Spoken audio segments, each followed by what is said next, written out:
अभी हमने 2 में कर लिया है, अभी और जाएंगे।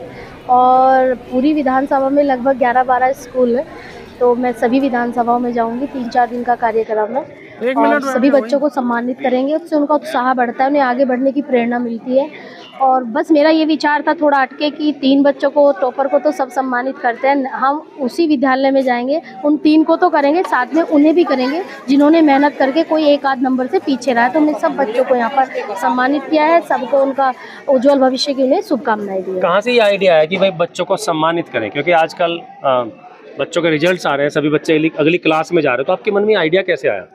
देखिए, आइडिया तो आदमी कहीं से भी उठा सकता है। जब मैं अपने समाज के एक संगठन से जुड़ी हुई हूँ और वहाँ पे जो सम्मानित किया जाता है तो टॉपर को किया जाता है, तो मेरे दिमाग में भी था कि मैं भी सम्मानित करूँगी बच्चों को और अपनी विधानसभा में करूँगी। और तो इसीलिए मैंने इस चीज़ को सोचते हुए मैंने ये सोचा कि मैं 3 को नहीं करूँगी, मैं सब बच्चों को सम्मानित करूँगी जो सब पास हुए हैं। चलिए, आपका बहुत बहुत धन्यवाद और आगे भी इस मुहिम को जोड़े रखिए। तो अब छोटे छोटे बच्चों से हम बात कर लेते हैं। अच्छा मैडम जी, जी आप क्या पढ़ाते हैं यहाँ पर? मैं यहाँ पर हिंदी पढ़ाती हूँ। अच्छा। और बच्चों के उज्जवल भविष्य के लिए सबसे पहले रोमा सैनी जी का मैं धन्यवाद ज्ञापित करती हूँ कि उन्होंने मात्र एक स्टूडेंट को पुरस्कृत नहीं किया, बल्कि उस छात्र छात्राओं को आगे लाने की एक मुहिम खड़ी है कि क्योंकि ये राष्ट्र की नींव भी हैं और भविष्य का आधार भी, और शिक्षा और साथ साथ संस्कार के साथ ये एक आदर्श नागरिक बनकर जो सुंदर भविष्य और जो सपने का संसार। नमस्कार मित्रों, मैं सोनी रोड और इस समय हम एक स्कूल में हैं जहाँ पर छोटे छोटे बच्चे हमारे साथ हैं। इन सभी बच्चों के 10th के 12th के रिजल्ट आए हैं। रिजल्ट एक सर्टिफिकेट होता है जिसकी खुशी होती है घर वालों को भी और साथ साथ अध्यापकों को भी। आज हमारे साथ प्रिंसिपल साहब भी हैं और हमारे साथ रोमा सैनी है जो बच्चों को आशीर्वाद देने के लिए पहुंचे थे। Am I right? तो आज हम पहले प्रिंसिपल सर से पूछ लेते हैं, सर ये क्या पहल है जो एक नई स्टार्ट हुई यहाँ पर, क्या ये खास चीज़ है? ये बड़ा ही खुशी का विषय है कि हमारी बहन समाज सेवी रोमा सैनी जी ने हमारे विद्यालय में आके हमारे बच्चों को प्रोत्साहित करने का प्रयास किया है। बच्चे वास्तव में एक कच्ची मिट्टी की तरह होते हैं और प्रोत्साहन के द्वारा उन्हें उचित स्वरूप में ढाला जा सकता है। तो मैं अपनी बहन रोमा सैनी जी का आभार व्यक्त करता हूँ कि उन्होंने विद्यालय में आके हमारे बच्चों को सम्मानित किया है और इससे हमारा भी सम्मान बढ़ा है। और उम्मीद करता हूँ कि हमारे बच्चे और अधिक प्रोत्साहित होकर और अच्छा कार्य करेंगे, अच्छे परसेंटेज के साथ अगली परीक्षा उत्तीर्ण करेंगे और कैरियर में भी ये अपना अच्छा भविष्य रच रहे हैं। मैं आशीर्वचन के रूप में इतना ही कहूँगी कि चाहे हिंदी हो, चाहे अंग्रेजी हो, चाहे व्यवसाय का कोई भी क्षेत्र हो, ये बच्चे अपने परिवार के साथ साथ विद्यालय परिवार का भी नाम रोशन करें और साथ ही साथ हमारे जो नवोदित प्रधानाचार्य जी हैं वो जो प्रतिभाशाली जितने भी छात्र हैं उनको जो अवसर देकर मीडिया का सहयोग ले रहे हैं वो भी काबिल तारीफ है। धन्यवाद। चलिए, हमारे साथ कुछ छोटे छोटे बच्चे भी हैं। आपको भी नाम मिला है? Yes sir. तो कौन सी क्लास में आप? 10th क्लास में। अच्छा 10th, आप कौन सी क्लास में आ गए? 11th में। आपका मोस्ट फेवरेट सब्जेक्ट कौन सा है? इंग्लिश। पढ़ाई में सबसे अच्छा क्या लगता है? हिंदी। हिंदी नहीं है, सब चीज अच्छी लगती है। सबसे ज्यादा कौन से सब्जेक्ट को पढ़ते हैं? SST।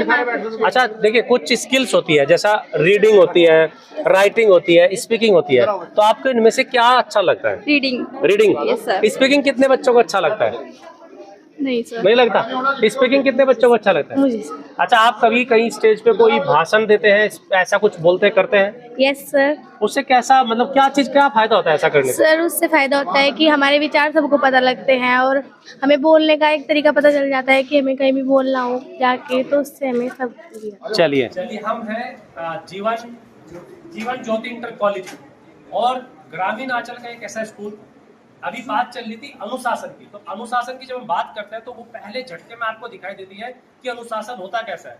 जब हम क्लास में एंट्री कर रहे थे तो जो बाहर जूतियां निकली हुई थी, सबके शूज दे आर आउटसाइड और वो एक सीक्वेंस लाइन में लगे थे, तो आपके अंदर कितना अनुशासन है वो आपके जूतों से, चप्पलों से पता चल जाता है। Am I right? हमारे साथ प्रिंसिपल मैम है, संदीप सर है और रोमा मैम है। रोमा मैम के बारे में भी सभी ने बताया कि भाई रोमा मैम आई है भारतीय जनता पार्टी की एक कर्मठ कार्यकर्ता, जिसे एक्टिव वर्कर बोलते हैं, लेकिन उससे ज्यादा रोमा सैनी के बारे में आपको बताना चाहूंगा। आप अपना एक एनजीओ चलाते हैं जो महिलाओं के वेलफेयर की बात करते हैं, सोसाइटी में महिलाओं में कैसे उनका डेवलपमेंट हो सकता है, कैसे अच्छे काम हो सकते हैं। कुछ लोग आपने देखा होगा आपके आसपास में रहते हैं, गरीब होते हैं, तो उनकी कैसे मदद की जा सकती है। और मदद किसी को कुछ लोग पैसे देके करते हैं, कुछ लोग स्किल्स देके करते हैं, कुछ लोग काम देके करते हैं। तो रोमा सैनी आपको ऐसे बहुत सारे काम करती हैं जो आपके समाज में जो डेवलपमेंट होता है सोसाइटी का, उसके लिए काम करती है। अपना एनजीओ चलाते हैं। एनजीओ की डेफिनेशन आप सबको पता होगा एनजीओ किसे कहते हैं। और अभी हम स्कूल में हैं, टीचर प्रिंसिपल मैम हमारे साथ है। यहाँ पर जो बच्चों के रिजल्ट्स आए थे, रिजल्ट के बाद first position, second position, third position आई थी। और वो एक पोजीशन एक नंबर होता है, उसके बाद ही बहुत सारे होते हैं जो बच्चे लाइन में होते हैं। तो सबसे पहले कॉन्ग्रेचुलेशन की अभी आपका पूरा रिजल्ट, यहाँ पे कितने बच्चे पास हुए और जरा बताइए हमें कि कितने बच्चे क्लास में थे और कौन वो टॉपर थे जिनको आज रोमा सैनी यहाँ सम्मानित करने पहुंचे। ये हमारा 100% रिजल्ट रहा है इस साल की, और लगातार कई सालों से हमारा 100% रिजल्ट रहा है बोर्ड एग्जाम्स का।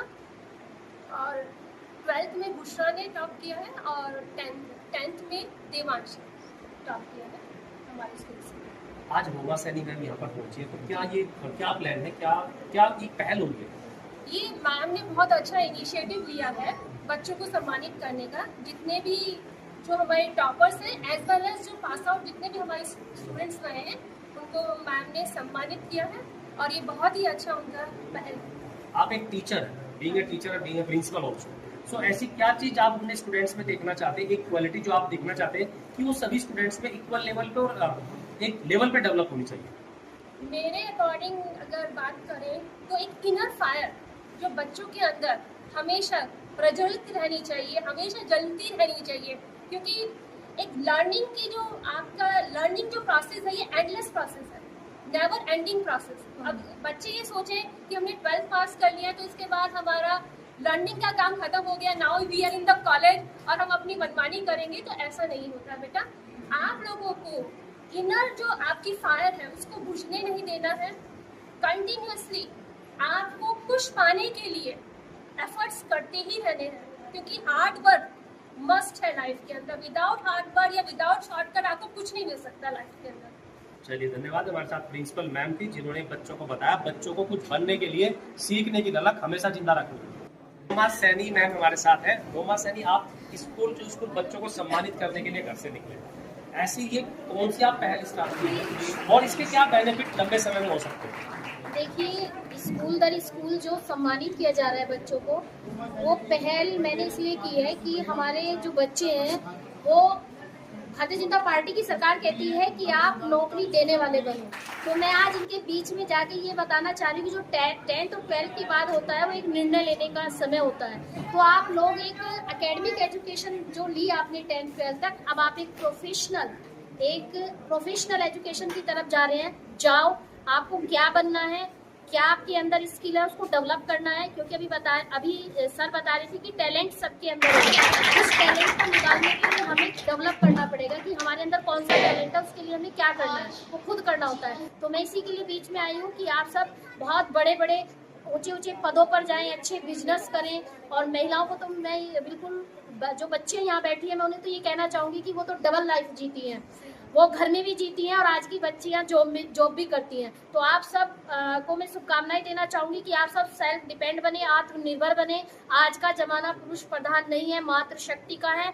आप बन के दिखाएं कि हम घर भी चला सकती हैं और हम अपना परिवार भी चला सकती हैं और देश को भी चला सकते हैं। मैं ऐसी ही शुभकामनाएं सब महिलाओं को देना चाहूँगी। लेकिन जब हम बच्चे को आके उसके बीच में उसका हौसला बढ़ाते हैं, पुरस्कृत करने का मतलब है हम उसको बता रहे हैं कि आपने अच्छा काम करा है। तो हमने यहाँ केवल 3 बच्चों को पुरस्कृत नहीं किया है, हमने सब बच्चों को किया है। क्योंकि बच्चा हर मेहनत करता है, कोई कम करता है कोई जाता है। तो सारे जो बच्चे बैठे हैं इन्होंने सबने पास किया है। किसी का 80% आया तो वो टॉप कर गया, किसी का 79% आया तो 1% से नीचे रह गया। तो उसका मोरल डाउन नहीं होना चाहिए, अब होना चाहिए कि 79% वाला बच्चा भी अच्छा है, 60% वाला बच्चा भी अच्छा है। तो मेरा उद्देश्य यह है कि जितने भी यहाँ पर बच्चे पास हुए इस स्कूल के या जितने भी पास हुए हैं, मैं उन सबको शुभकामनाएं देना चाहूँगी कि वो सबने मेहनत करी है, बहुत मेहनत करके वो आगे बढ़ते हैं। उनके पीछे उनके माता पिता और अध्यापकों का बहुत बड़ा हाथ होता है, उनको उसे कभी ना भूलें। संदीप जी, आप थोड़ा सा हमारे दर्शकों को बताइए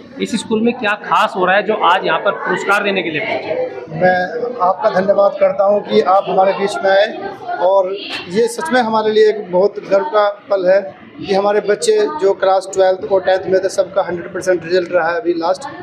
अभी 25 तारीख को रिजल्ट आया था हमारा, और इसके लिए सभी टीचर्स और सभी जो बच्चे हैं हमारे सब बधाई के पात्र हैं। और मैं आपको बताना चाहता हूं कि हमारे जो स्कूल है ये बच्चों को ना सिर्फ एक स्टूडेंट समझता है, अपना फैमिली मेम्बर समझ के उनको ट्रीट करता है। शिक्षा के साथ साथ हमारे यहाँ पर पारिवारिक संस्कार, समाज में कैसे रहा जाता है, ये सब चीज़ें सिखाई जाती है। मोरल वैल्यूज़ पे ज़्यादा फोकस रखा जाता है, और यही एक कारण होता है कि बच्चे पिछले 5 साल से हमारा बोर्ड का एग्ज़ाम चल रहा है, उसमें 100% अपना रिजल्ट लेके आते हैं। चलिए, अभी हम जीवन ज्योति इंटर कॉलेज में थे। यहाँ पर हमारे साथ टीचर थी, प्रिंसिपल मैम थे, बहुत सारे स्टूडेंट थे। हमने सभी से पूछा और फिर हम आपको बताना चाहेंगे, एक स्टूडेंट्स के लिए नंबर, मार्क्स जो होते हैं वो सिर्फ एक सर्टिफिकेट होता है, उसके बाद जो बचता है वो उसकी स्किल्स बचती हैं, उसका जो काम करने का जुनून होता है वो बचता है। Thank you.